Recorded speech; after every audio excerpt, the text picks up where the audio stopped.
Greetings, old school magic players, and welcome to the Four Horsemen.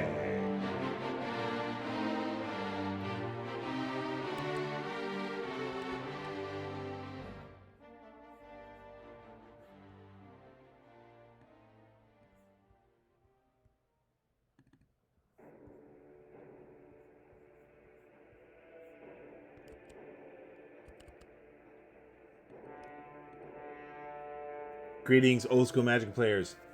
Welcome to the Four Horsemen on a Saturday night. Tonight we're going to be covering some Four Horsemen tournament number 13 quarterfinals. I'm joined here with John Eccleberry, and we are going to be commentating on the Four Horsemen tournament 13 quarterfinals match. All right, John, we're live. How you doing, man? Good. It's always a pleasure. Thanks for joining me, and let's take a look at what we're going to be doing tonight. It's been a while. We just did some tournament 14 low-tier matches, and we're going all the way back to tournament 13, which was quite a while back. For our viewers, you can join us at fourhorsemenmagic.com. Check us out and participate at facebook.com/group/4horsemenmtg.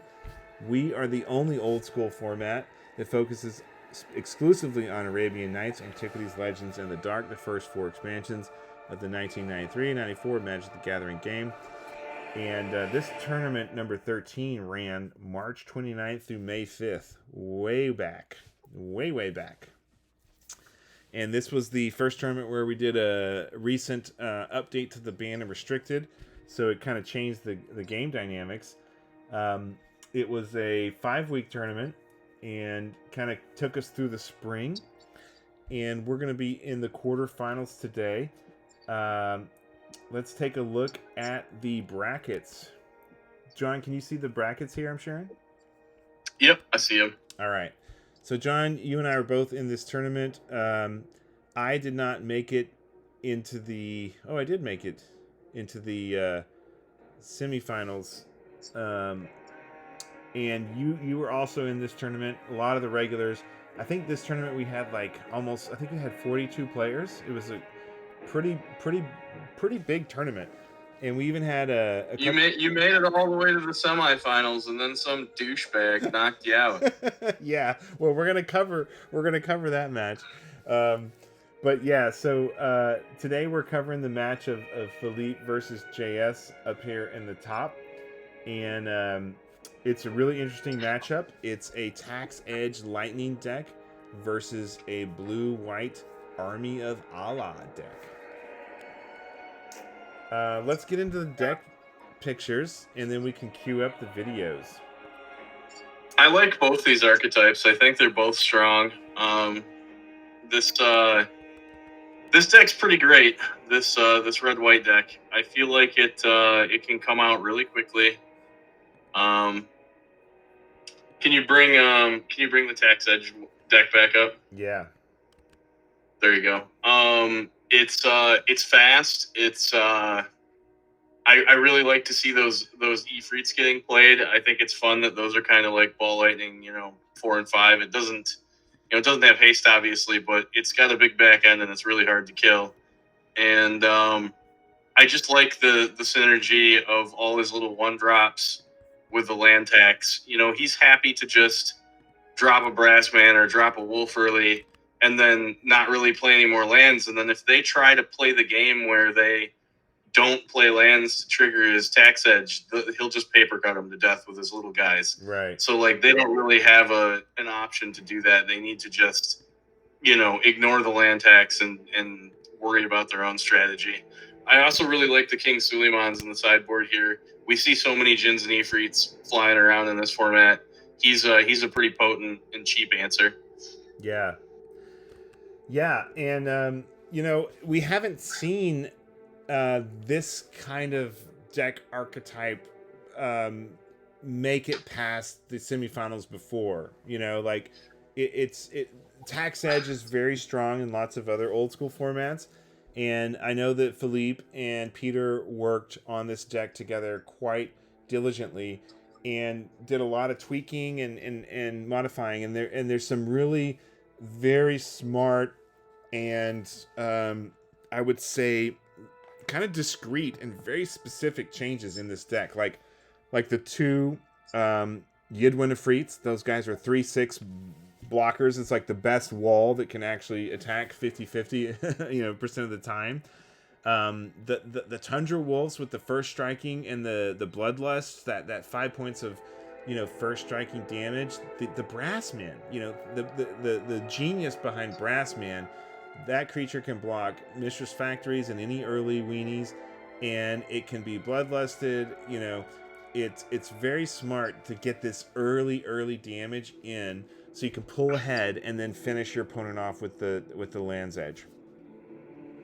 And I even like the Clergy of the Holy Nimbus. I like that he just decided that in his build he wanted to have 10 1-drops, and so he's like, well, what other 1-drop do I play? I know I'm playing Brassman, and I know I'm playing Wolves. What else is good enough? And it's always kind of a humorous question when you're playing one of these little wedge formats, because you're like, oh God, is there another 1-drop that's worth playing? And, I like the Clergy pretty well. They're probably not going to have extra mana to spend. And if they do spend their mana to make it not regenerate, then it just slows them down more. And, they maybe can't cast something else. I mean, the only card that I might play instead of the Clergy is Miracle Worker from the Dark. He's also a 1/1 for 1 white, and he can destroy auras attached to your creatures, so you don't have to worry about things like Spirit Link as much. Mm-hmm. But this deck's not really worried about that card anyway. Right. So the Clergy's pretty cool. I love seeing that card. And then here, let's take a look at the other deck. Well, before we jump to the other deck, let's just talk quickly about the sideboard. There's the card cleansing in Philippe's sideboard. This is something that I know Peter kind of honed in on. Peter's probably the most prescriptive, diligent, and competitive player in all the Four Horsemen, and the most winning. And I know he suggested this card. All lands are destroyed, and players can play 1 life for each land to keep it from being destroyed. It's another way to kind of gain that extra damage, and you can destroy your lands no problem if you have a land tax in play. Like, you don't care. Sure. And so it's a sweeping advantage for you, and you can gain that extra damage. It might be 2, 3, 4 damage that the opponent pays to keep their lands in play, and meanwhile you're able to trigger your land tax from that. And then, like you pointed out, King Suleiman, this guy just destroys any Ifrit or Djinn. There's tons of those cards everywhere. And of course, the active volcanoes to destroy blue permanents, and the divine offerings to destroy artifacts and gain life, and the blood moons to shut down people's multicolor decks. Like, there's so much intelligence and prescriptive competitiveness in this deck. It's very sharp. I'm glad you mentioned the cleansing, because I think it's another cool card that you really don't see played anywhere else. And I laughed when it got played against me, because I thought, that's pretty good, and I don't think anyone's ever cast that card against me, and I've been playing Magic for 30 years. Yeah. So, it's really funny in an actual game to have somebody like, I'm casting Cleansing? And you're like, oh, okay, let's do that. Let's do that. Yeah, and you might at first think, oh, it's not that bad, but then you're like, oh, wait a minute, I gotta pay like 5 life to keep my 5 land. And, if you've already taken some damage from a Bloodlust and a Chain Lightning, and then a Ball Lightning, Ball Lightning hits for 6, Chain for 3, Bloodlust will hit you for 4, plus if it's a 1/1, 5. Like, all this stuff adds up really fast, and then you got to deal with a cleansing. Like, that is the really, really prescriptive, competitive, kind of niche-focused strategy of this deck. I like the Winds of Change too. I mean, it's a go-to for the Four Horsemen version of this deck, because there's no Wheel of Fortune. But Winds of Change is pretty cool when you fill your hand up with a whole bunch of lands, and then you can just cash them in for a bunch of threats. It's good. Yeah, I think Winds of Change in all the cards in this deck is the one card I would question. I know it is good if you have a handful of lands. I don't know if it's worthy of playing 4 of them. That's the only thing. Well, you might not use the others. You just might want one at the right time, and then the others just get shuffled back away or whatever. Yeah. I don't know. I don't know what else he would play. I mean, he's already playing the Spirit Links. He's already playing the little creatures. He's already playing the Good Burn. Yeah, I don't know. We'll see if it comes into play in this match. Right. All right, so let's move on from Philippe's deck to Jean-Simon Jalbert, JS, as he goes by. He's running a blue-white Army of Allah deck. I love this deck, and I think it's not only has he done a good job of taking a great deck photo, but there's some really cool synergies in this deck. And we know that JS has gone on in Tournament 14 to run a similar but different version of this kind of Army of Allah strategy. Army of Allah is very sneaky, and he's only running one of it, which, maybe I should name the deck Blue-White Army of Allah when you're only running one of them, but it's like the card that makes the deck work, and that's the one thing that I would say about this. And you'll see if you watch Tournament 14 matches, JS is playing many more of the Army of Allah. But this deck has a lot of one-ofs, and it kind of spreads the strategy out. There's a lot of things you could critique about this blue-white deck. But what are your thoughts, John? I think it's really cool. I kind of like these builds with a whole bunch of silver bullets, and it's also a deck that it might be able to come out fast, but it has the capability of being a more mid-range deck and being a little bit more patient and kind of locking the opponent down. And so you can afford to wait to, draw that Army of Allah, and then it's your coup de grace. Then you're just like, oh, look, I have all these flyers and you're dead. And he's playing all these cool little, he's just playing one copy each of kind of all the blue answer cards, including a juxtapose, which I think is really cool. Yeah, the juxtapose is a great card. It allows you to switch. It's a sorcery spell from Legends. It's never played in any old school format except for Four Horsemen. But in Four Horsemen, it's one of those. It's really tricky. It's sneaky. It's powerful. And for 1 blue and 3, it allows you to exchange control of a target, creature or artifact of highest casting cost, and so you can switch out stuff, and you can give your opponent something mediocre, and you get whatever the best thing they have is on the board usually. So that juxtapose is a really cool card. He's got the 1-of Force Spike, the 1-of Boomerang, the 1-of Flash Counter, the mandatory restricted 1-of Mana Drain, and the Recall. A couple of Jaloom Tomes, the 1-of Time Elemental, and the 1-of Army of Allah. I really think he should lean in more to the Army of Allah strategy here.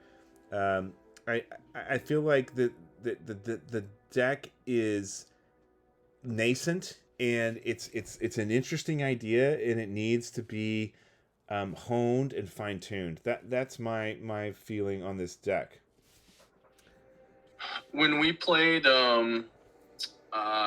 Pauper, Four Horsemen Pauper, the first deck that I decided to build was basically this deck, but the Pauper version of it. And so there are a lot of similarities, because there actually are a lot of commons here. Mm-hmm.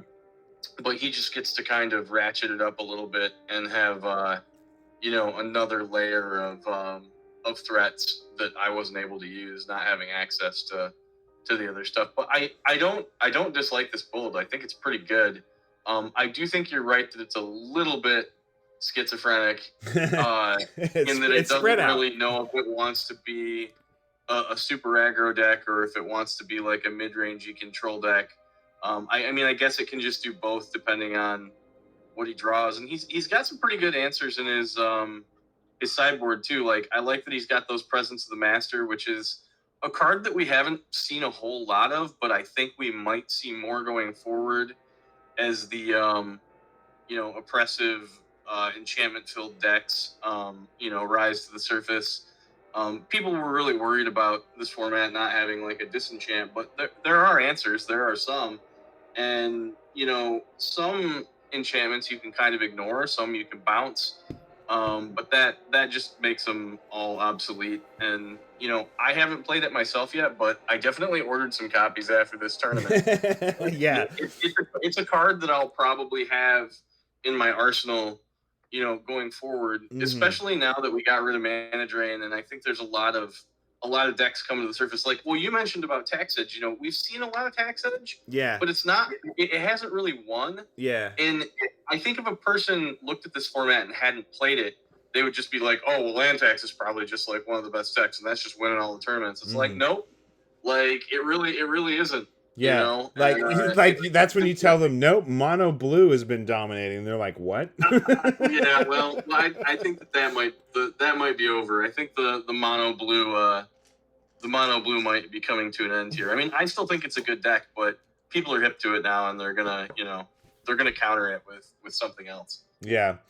Well, what I would like to see JS do here is I would like to see him focus this deck more. Like, I love the strategy and the idea and the concept at the principles, but why is he only running 3 unstable mutations?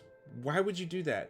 You've got 4 Tundra Wolves, you got 4 Flying Men, you have 8 creatures that can come out 1/1 on turn 1 and hit for 5 damage, or 4 damage on turn 2. That's that's 20% of your opponent's life. Like, come on, like, lean into that, right? I mean, probably in his thought process, he's probably thinking, well, I only really need to draw one of them, so I don't necessarily want to draw the other ones, and it's not a really great late draw. But at the same time, he's got all these one-ofs, and like any one of those cards could be, like that flash counter could just be in his board, and he could have another unstable in his main board, like or something like that. Exactly. Yeah. I mean, if you're not playing against blue, the only instant you're worried about in all of Four Horsemen is Boomerang, or remove. Maybe Soul. Fissure. You can counter okay, Fissure with remove it. Soul. Okay, all right. And you can counter the other opposing manager. Remove right? Soul, Boomerang, and Fissure. But Fissure costs 5. Boomerang's double blue. Like, I think that flash counter definitely is a good sideboard card, but does not need to be main deck. If Flash Counter was a negate and it countered just non-creature spells, it would just be a way better card. But like the fact that it's so narrow and it only counters instants really, really hurts it in this environment or any other. And same thing for the Recall. Like, Recall is a card that is a great sideboard card, but I'm not convinced it's a great main deck card. And same for Juxtapose. You don't know what creatures your opponent has, and you don't know what you'd want to swap with them for. So that Recall and that Juxtapose and that Flash Counter, those are 3 cards that really belong in the sideboard, and he should lean into the weenies with the unstables for the early hit, is my view. Well, and I'd also rather have those remove souls in the main, I think, than... I mean, I don't hate them in the side, but I think they're going to be better a higher percentage of the time than some of the other cards that are being mainboarded. Yeah. All right. Well, congrats to both JS and to Philippe for making it into the quarterfinals. John, do you have your video queued up? Because I queued mine up in VLC Player at 1.5x. Do you have your video queued up? I don't, but I can pull it up real quick. Okay. Is it one of the ones that I recorded? Oh yeah, you recorded it. Okay, let's see here. This is one of the prep things we forgot to do in the prep to make. Well, sure. You can't think of everything all the time. What am I looking for here? Okay, Magic, Four Horsemen, Tournament 13. Yeah, top 8 Bizian versus Gelbear. Yep, got it. Okay, right. So opening it up right now. All right. Pause it. Cue that. Put it at 1.5. Yeah, cue that bad boy at 1.5. Let's see. Oh, I can never remember. What is it under? Is it under playback? Playback, yeah. Why do I not have... Oh, speed. Here we go. All right, I'm at 1.5. All right, so we're going to get into the match. Tax Edge Lightning by Philippe versus JS's Blue-White Army of Allah. All right, on the count of 3, John. 1, 2, 3. Oh, I gotta turn my volume up. Okay, there we go. We're good. All right, so we're off to the races. They're both shuffling up. They've both cut their decks. You know, I recorded this match so long ago that I don't really remember. So this is like just watching it for the first time because I don't really remember what happened. Yeah, I mean it's all the way back in the spring. It's like midsummer now, so. And you recorded this match for us. I've never seen this match.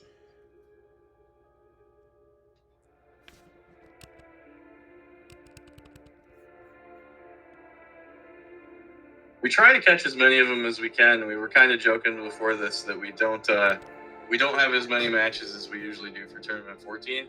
I mean, we got the key matches, so there still will be videos, but it's nice when you have the entire top 8 and you can kind of follow through the tournament. Yeah. The players were really good about tournament 13, messaging us, bringing us in, and getting us to record these matches. And so we have 100% of all the matches in tournament 13, and it's going to make for a great playlist.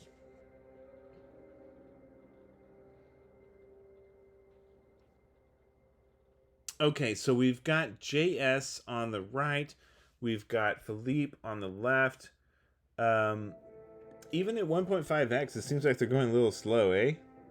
Wait, I mean, we can go to 2 if you want. No. We've gone to 2 before, and it's too fast.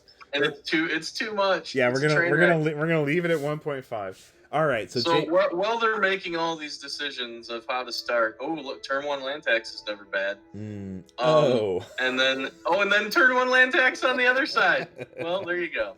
Dueling land taxes, and this is pretty interesting, right? Because now it's going to be like, who plays their second land first? Who in this game of chicken flinches? Who plays? JS just goes right into it. Oh my god, he didn't even hesitate. He just played right into it. Wow. He just wants that factory beatdown. He's like, I don't care. I don't have a 1-drop. I'm playing my factory.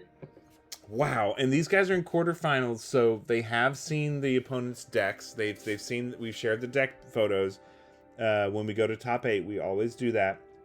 So that to me though is very shocking that JS would do it, but he probably did it because he knows that Philippe has, Brassmen and or the clergy and Tundra more Wolves. often than not, I just think it's a losing game to just sit there and hold cards because he knows that a bunch of 1-drops are going to pop up on the other side of the table. Exactly. There's a Brassman right there. Brassman right away. All right. And guess what Brassman blocks, as you mentioned earlier, blocks that factory. That's right. Oh, and he's playing pretty good. Philippe's playing a Winds of Change right off the bat because he's got those. Dude, I love it. I love when your opponent has, kept their hand and they like what they have, and then you're like, oh, guess what? It's all gone. Like, Wheel of Fortune does the same thing, but, like, it's always great when you play one of those cards, and then there's just a heavy sigh from the other side of the table, and they're just like, ugh. No, I'm just going to draw a bunch of garbage, and maybe they won't. Maybe they'll draw something good. It's all luck. But it's interesting when you know that you're throwing away something you don't want. It's only advantageous to you. And you can really screw up their game plan. Yeah. We'll see what happens, though.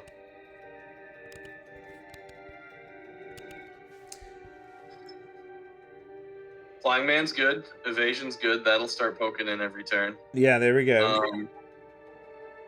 The factory and the Brass Man are kind of at a stalemate because If the brass man attacks, he could kill it with the factory if he had another mana to activate it. He doesn't this turn. Just takes one. Yep, just takes one. And if the factory attacks, it can just be blocked. Oh, triple brass man! Check that out. This is something that no one has ever seen before in all of Old School Magic. Triple brass man. Triple brass man with the land tax. We have it on camera. It's legit. It happened. It happened here, everyone. Nowhere in Old School Magic history have we ever seen triple brass man land tax.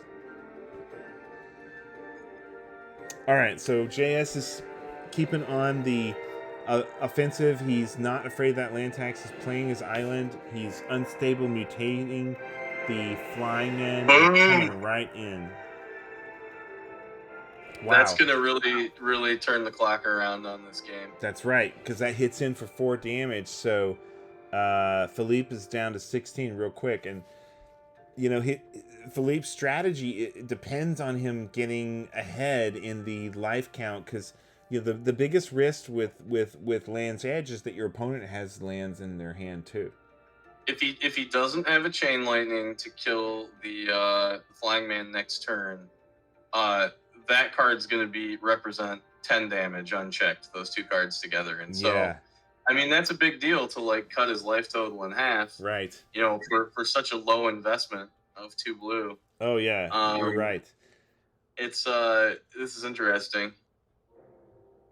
And they're both playing Tundra Wolves, so JS has his Tundra Wolves here, but obviously, you know, they're ground creatures and the Brassman can overtake them.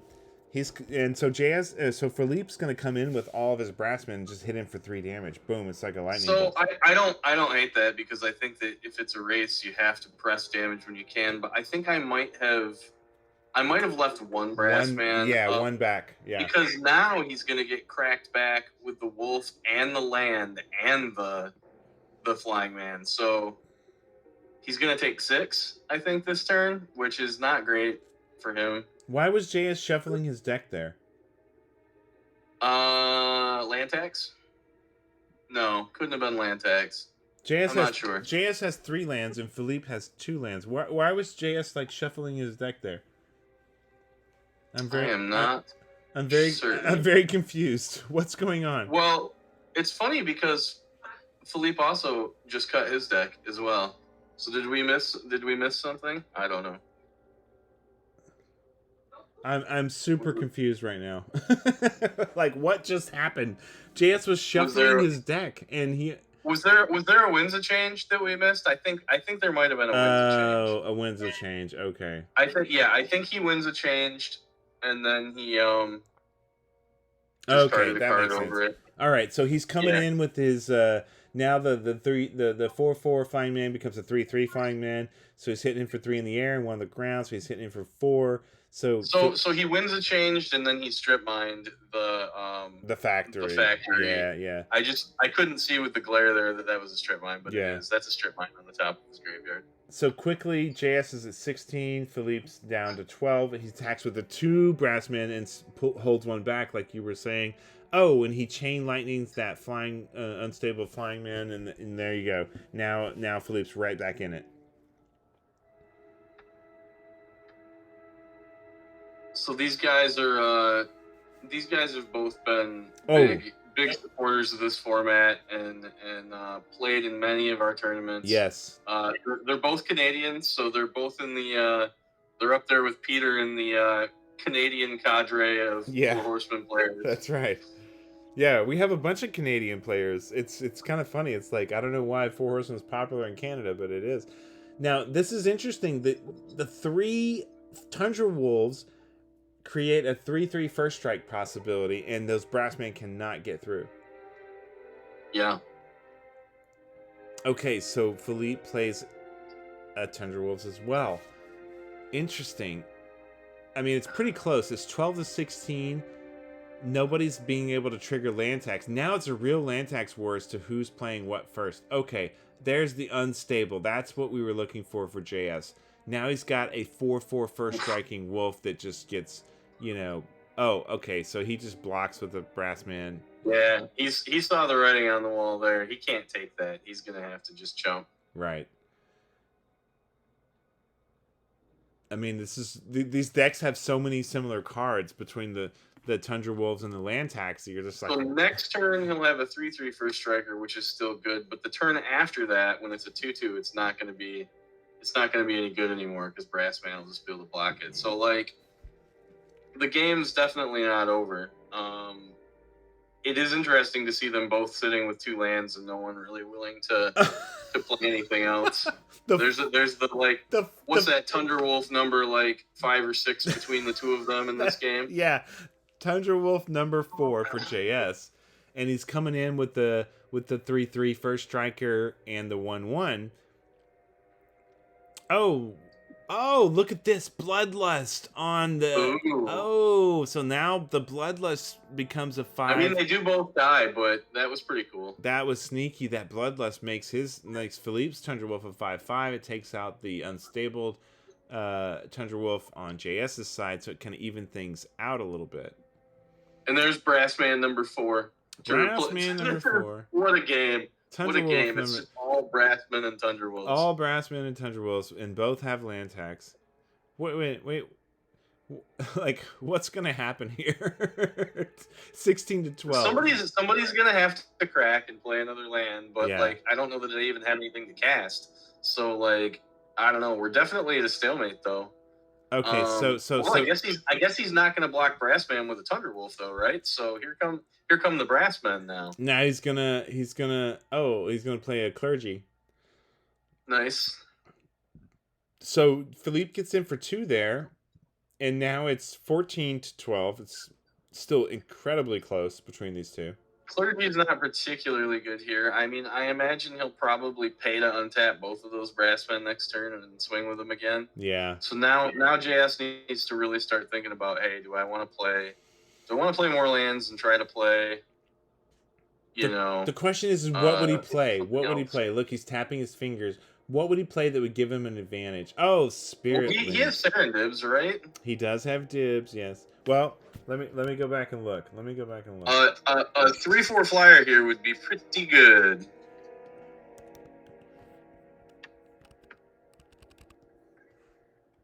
Oh yeah, he's got Serendibs for sure.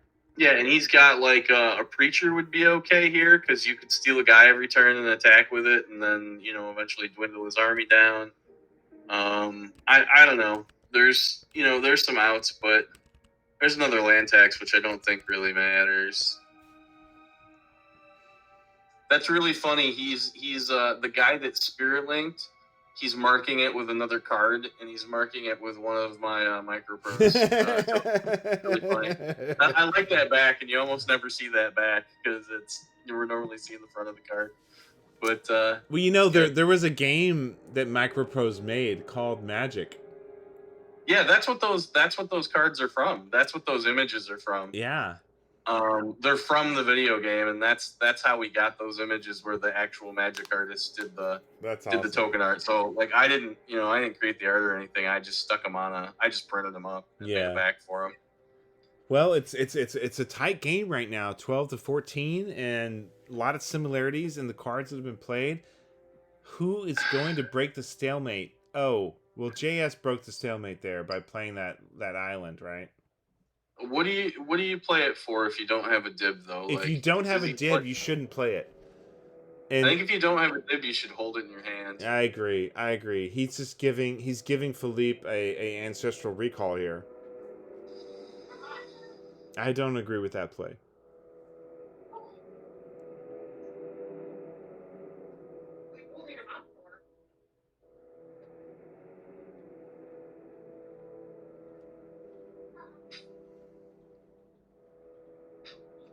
The dominant position in this game is definitely passed back and forth. It's been kind of interesting to watch because now those Brassmen are just going to come in every turn. It's funny that like the offense is just little one power guys, but yeah, these weenies, these tiny little weenie dudes. Well, but that's the genius of the Brassman in the land tax edge deck. It's really smart. Okay, what was that? A Chain Lightning? Taking out a Tundra Wolf? Yeah. Okay. And then he comes in with, getting in for 2 Brassman damage.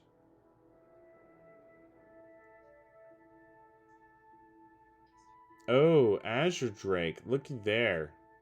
I guess that, so probably he was trying to get to Azure Drake mana. That's what So that's it why was. that's why he played one last turn and one this turn. All right, so Philippe gets... Oh, he gets to double land tax here. Oh, this is not good. This is going to be the Land's Edge right here, right? That's 6 lands. I mean, if he has a Land's Edge and he plays it right now, that's 6 lands. That's gonna be game. It's 6 lands going into Philippe's hand. With Land's Edge, that's 12 damage, right? There it is. Yeah. There it is. Yeah. Oh, Boom. wow. Boom. Oh, my God. Holy crap. 16 damage. Eat it. Oh, wow. What a play by Philippe. Oh, my goodness. Yeah, that is tough. That is tough. All right, John. So for the price of that Azure Drake, for breaking the stalemate in order to cast an Azure Drake, he just... Hey, John, can you do me a favor? Can you pause the video on 3? Yeah, absolutely. All right, ready? 1, 2, 3. All right, we got that paused. So let's go to the deck photos, okay? Because we need to talk about what we're gonna sideboard here. You got the deck photos in the wherever there? Yeah, I can see them. Okay, so let's start with JS's deck since he lost. What do you think JS is gonna sideboard here? Oh, geez. Well, definitely the I kind of like those Repentant Blacksmiths. It's funny. There's not really any red threats in the other deck, but just a 1/2 is pretty good against both the Thunderwolves and the Brassmen. So, like, I think having a cheap 1/2 is good for him. That's actually very insightful, right? Like that, you would never think that card would be pivotal here, but it could be incredibly pivotal. It could totally shut him off without him having to play a third land. Mm-hmm. I like it. I like it pretty well. So those will probably come in, and then I don't know. I don't think the Flash Floods are particularly good. I mean, they can destroy Land's Edge, but not in time for it to not go off, because they can just discard their cards in response. Right. And they're probably not going to play. They're not going to play it early. He doesn't have any artifacts to bring in. You know, the artifact killer card for. I don't think the counter spell is that good. I mean, are you really going to want to counter 1/1 creatures that are getting played? You know, there's just these sideboard answers are good answers for other decks, and there's reasons for them to be here. But I don't think any of them are a good answer for Philippe's deck, other than the 1/2. So I think he just brings those in, just the Repentant Blacksmiths. That's it. Just the 3 Repentant Blacksmiths. And maybe take out like Juxtapose and Flash Counter and I don't know, like either Recall or Boomerang. I mean, I guess those cards could be okay. But I don't know. Probably those 3. Probably Flash Counter, Juxtapose, and Recall, I guess. Well, he definitely doesn't need Flash Counter. Yeah. I mean, he could also take out the 5/5 flyer that costs. Yeah, 4. I think the Serendip needs to go, and I think one of the Jaloom Tomes needs to go, and I think he should put in the 2 Remove Souls, because if on turn 2, if he can stabilize at 2 lands, he can remove soul anything that would come down.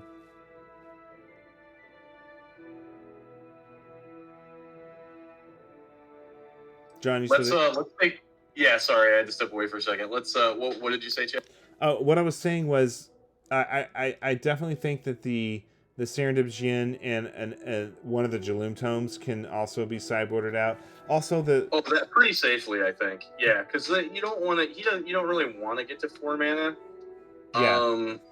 And he's only got. It's funny. He only has 2 Drakes, right? He doesn't have a full complement. So like, they might get played, they might not, but I think you're really gonna lean on the cheap creatures when you're Right. you really maybe aren't gonna go past 3. Like 3 is pretty cool for your Serendibs. I mean, I guess if you draw the 1 of Time Elemental, you want to get to 4, but I don't know. Yeah, I would take out one of the Jaloom Tomes. I'd take out that Serendib Jin. I'd put in the 2 Remove Souls. I'd take out the Recall, Juxtapose, and Flash Counter, and I'd put in the 3 Repenitent Blacksmith. And I think I would call it a day at that. Let's look at Philippe's deck. What is Philippe gonna sideboard here? I mean, obviously he's got the 4 active volcanoes. Just those, I guess. I mean, he could bring the cleansings in too if he wants to, but I don't know what you cut for them necessarily.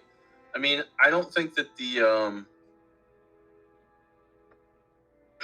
I don't know. The Spirit Links are okay. They're not super good. I guess they're better against JS's deck because he has Ifrits, so I guess you keep them. I guess you keep the Spirit Links. But maybe he could cut some of these triple red cards. Like, I don't think he needs all 6 of these triple red guys. Some of those could probably come out for some number of active volcano and cleansing. Yeah, or he could take out the Winds of Change if you really wanted to. I don't know. You only need those Yidwin Ifrits if you're playing against Urnam Jins and things like that. So I think he can sideboard out those Yidwin Ifrits. He can sideboard out the Ivory Tower. He doesn't need that, you know. That's 3 cards right there. And he could put in 3 of the active volcanoes. And he could sideboard out 1 Winds of Change and put in the 4th one. And I think he can call it a day there. If he really wants, Sounds good. Yeah, if he really wants to make changes, he could do 1 Clergy and 1 Spirit Link and put in the 2 Cleansing. But I don't really think he needs it. Yeah. Agreed.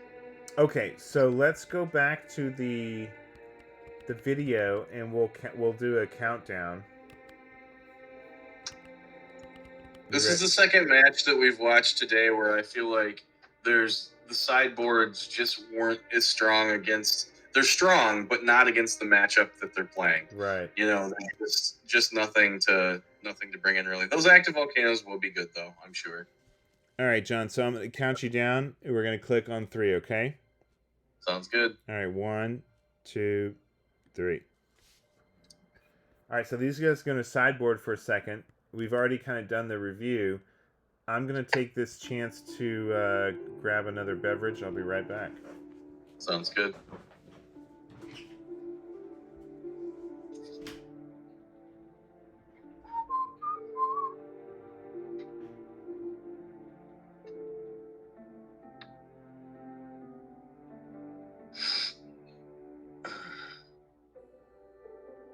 While Chad's off grabbing his beverage, I'll mention that now that Tournament 14 is over, we're going to take a little break for the summer because usually people are off doing fun stuff. And, you know, we had kind of low attendance when we tried to run a tournament last summer.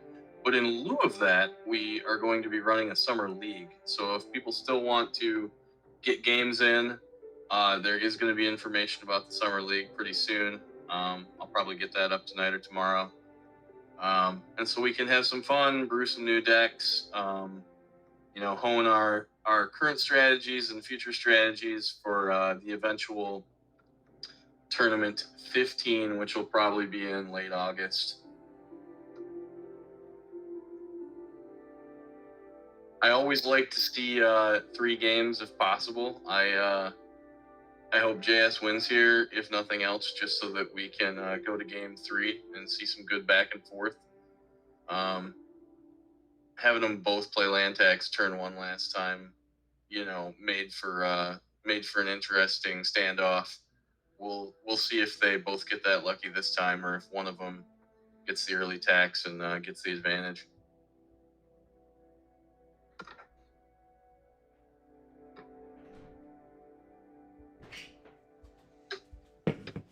All right, John, I am back. Sweet. All right, what are these guys doing here? They're still sideboarding? They're still sideboarding. Yeah. Okay.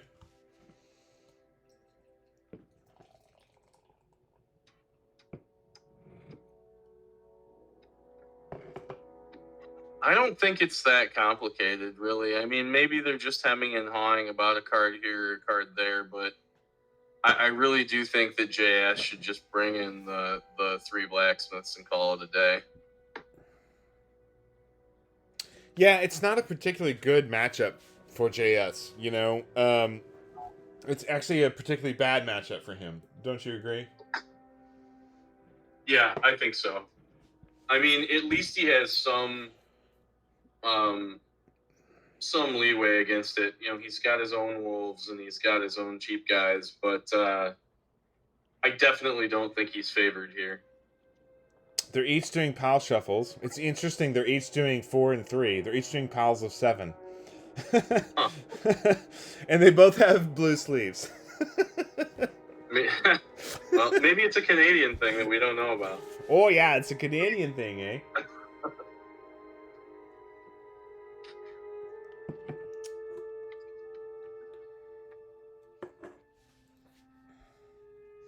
So is that Jace Berlin on Philippe's mat? Is that who that is? I thought it was like Assassin's Creed. I didn't think it was actually Assassin's Creed. But maybe it is. Maybe it's some version of Jace. I don't know. I don't actually know. And what's on JS's mat over here? Who is that? Some other nonsense. I don't know. It's not old school. Like a bear and is it like a Warhammer thing, or is it like I don't know. It says magic though. It's got to be some bear or some wolf thing from Magic. Oh, it does say magic. Yeah, I don't know. They're just more modern mats than we're used to looking at, I guess. Yeah, I mean they look cool. I just don't know what they are. Us old folks have no idea what this new magic shit is. Yeah, just forget about it. Back in my day, we didn't have play mats. Back in my day, we didn't play with sleeves or play mats. We used glass beads for counters. I just ground my volcanic island around on the sidewalk. Yeah. Oh, man. All right, so the guys are drawing up here. What's JS doing? He's putting his cards below the table. What is that?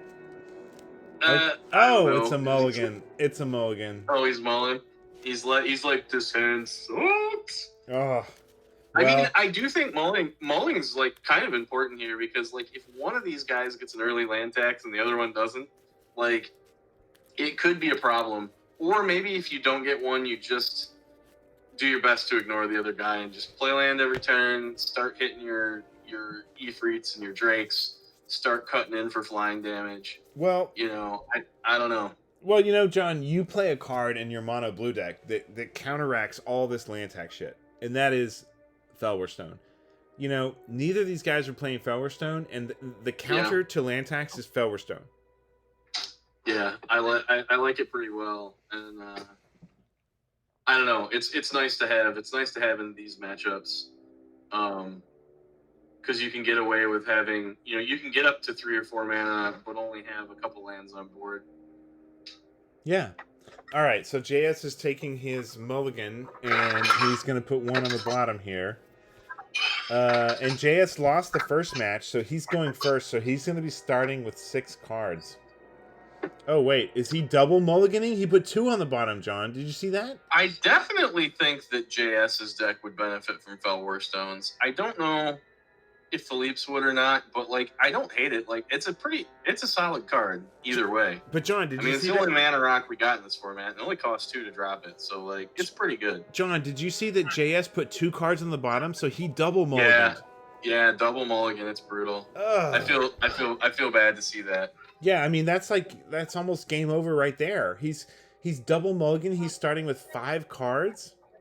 Well, if he has a land tax in his new opening hand, or he has like, you know, a path to some cheap players or from flyers. I don't know.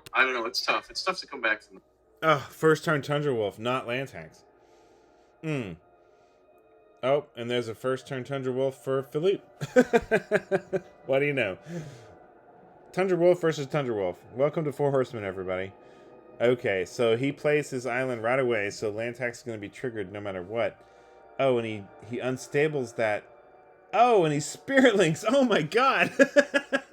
Wow. Oh, that's like a Baneslayer Angel almost. Holy crap! A 4/4 first strike Spirit Link. All right, so he hits in for 4 and gains 4 life. That is great for JS here. What is that? What is that card? That's It's like some new art I don't recognize. I don't know what that is. What is that? What the hell is that card? I gotta go back and look at that. I feel like I have to look at the deck photo to figure out. It must be a brass man. It must be a reprint brass man. Is it just one of the? Oh, okay. It's a reprint brass man. It's a reprint brass man. Okay, so now the Tundra Wolves becomes a 4/4. It becomes a 3/3 first strike Spirit Link. I mean, you just take it, right? 'Cause, like, why waste your brass man? Yeah, so he gains another 3, goes to 26. Wait a minute, shouldn't it be at 27?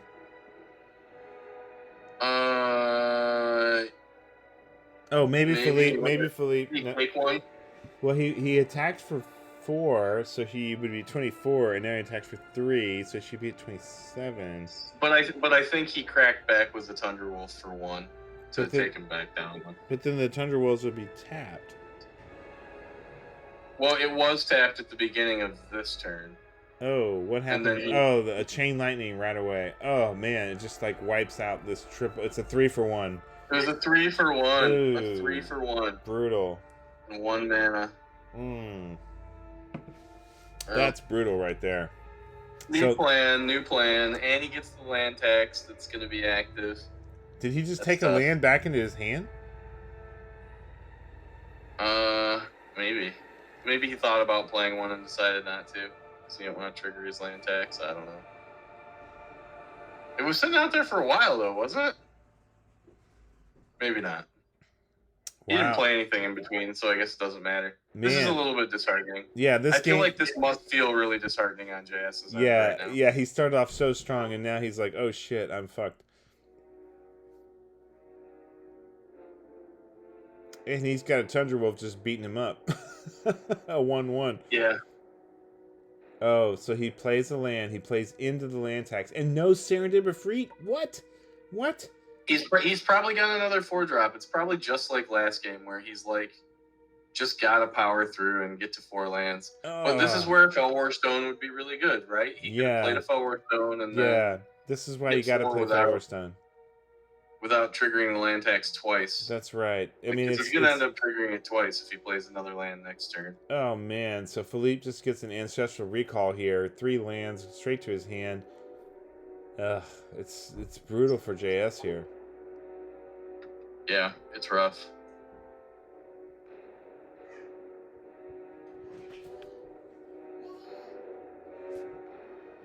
Take for 1. Take for 1. Bink.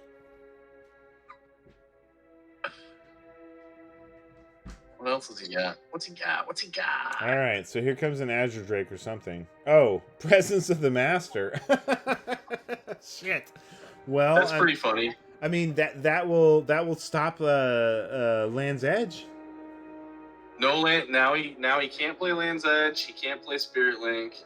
I mean, not being able to play Land's Edge is pretty funny because now how does he kill him? Does he kill him with this 1/1? Yeah. I mean, now he's just gonna play Drake and play Ifrit, and he's just taking control of this game. Actually, that completely changed this game. Wow. Presence of the Master. So that's an enchantment for 1 white and 3, and it counters all other enchantments?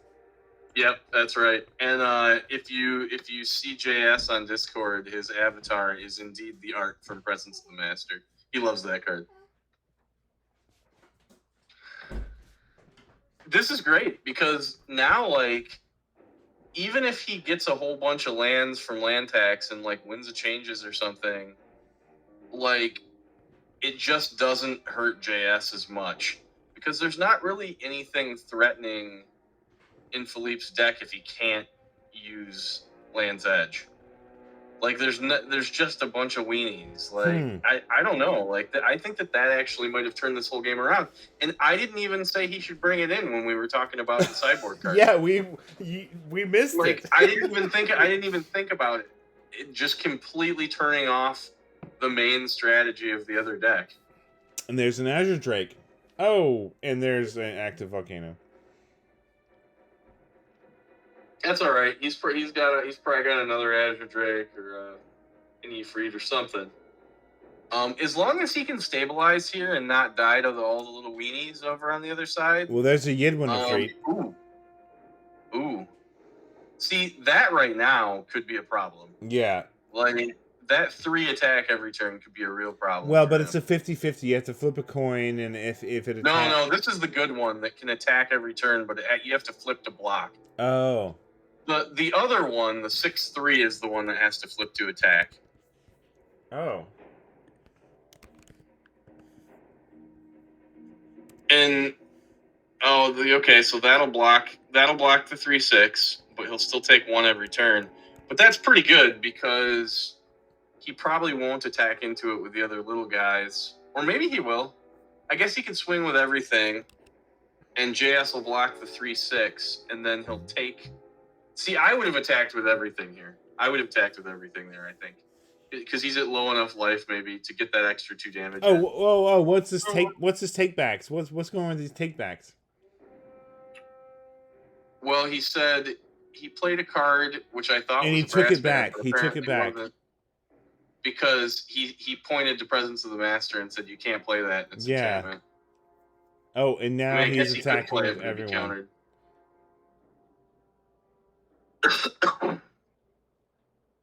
What happened to the Ifrit? I don't know. How did he kill it? It's in the graveyard. Oh, there's an active volcano. He active volcano. Oh, he active volcanoed it. Okay. This is the only downfall of doing the 2 times speed, because sometimes we get talking and then we miss a play or whatever. Yeah. All right. So land tax triggers again for Philippe.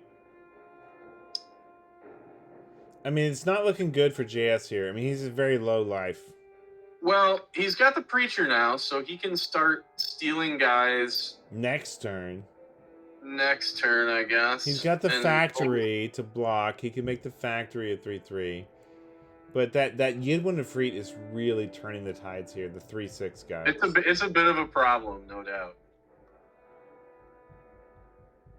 Which is funny, because I suggested that he perhaps side out the Yidwin Ifrit. Like, we're so funny. Like, all of our calls about, like, what they should do were actually, like, pretty bad in this match. Like, but whatever, they know what the hell they're doing, so what do they need us for? Yeah, they don't.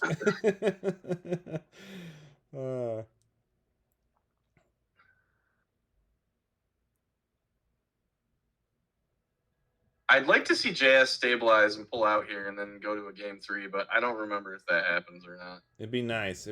Oh, what's this? Chain Lightning? So he chains the Preacher and attacks with everybody. He's just had an answer for every creature that JS has played, and then it's hard. What do we got? We got an active volcano? No? We got nothing? He blocked the Gidwin with the Factory. Is he low enough to have to do that? I guess he was. He was at 6 life. Yeah, he had to. It was forced. So what does he even draw here to stay in it? Can he stay in it? No. No, that's a real bummer.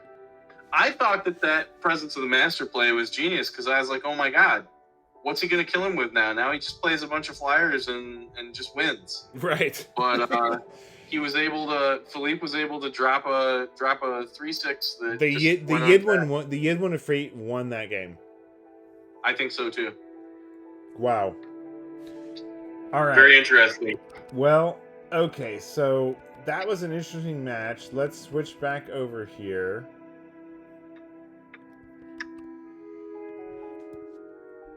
Okay, so the Tax Edge Lightning versus the Blue-White Army of Allah. I mean, you and I called it, like, the Philippe's deck is way more focused, and JS's deck is a little more spread thin. and it's no surprise that, you know, the Tax Edge Lightning deck emerged victorious here. So Philippe wins with a 2-0 victory over JS, and Philippe moves on to the semifinals. Thanks for joining us tonight, everyone. And we are still doing Four Horsemen Thursday nights meetups. If you want to play some Four Horsemen Old School Magic on Thursday nights at 8 p.m. CST, 9 p.m. EST, join us at fourhorsemenmagic.com or facebook.com/group/fourhorsemenmtg, and we meet up in Whereby and play some games. Feel free to join us. John, thanks for joining me for the tournament number 13 quarterfinals, and we will see you guys next time. Catch you later.